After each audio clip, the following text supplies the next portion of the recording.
The first thing he did was create something called a petrodollar. Okay?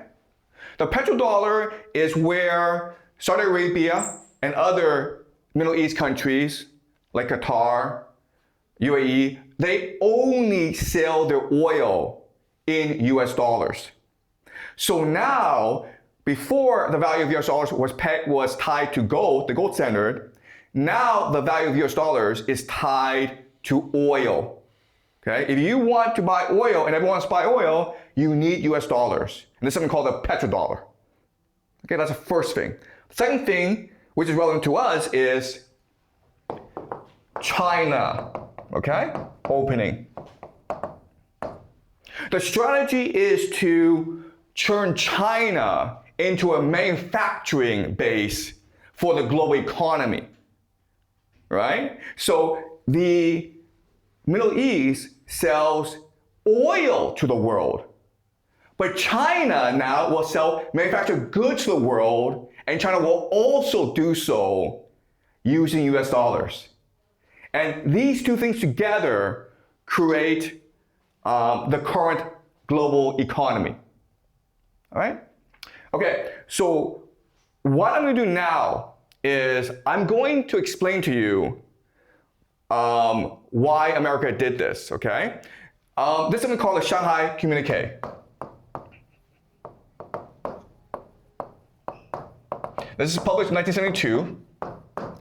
And this basically spells out the basic premise, framework for all future US-China cooperation and dialogue.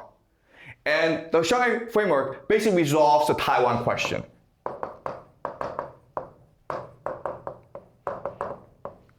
And with regard to the Taiwan question, America practices something called strategic ambiguity. Meaning,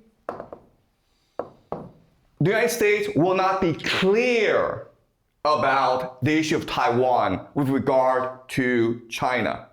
So what the United States has been saying for a long time is, we do not support Taiwan independence. Okay, that's strategic ambiguity.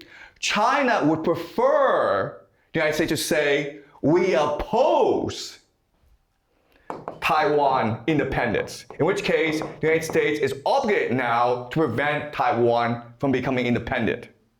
Okay, that's what China would prefer, but the United States practices strategic ambiguity in saying, we do not support.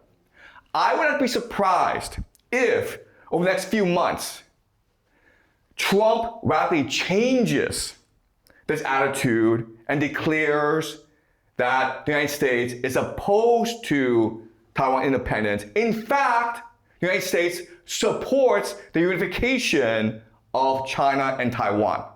Okay? This would be a radical sea shift from previous administrations. And I'll explain why later on why Trump would do this, and also why it's actually very strategic and smart for the United States to want to support Taiwan and China reunification. Okay? All right. So let me explain now what the China-US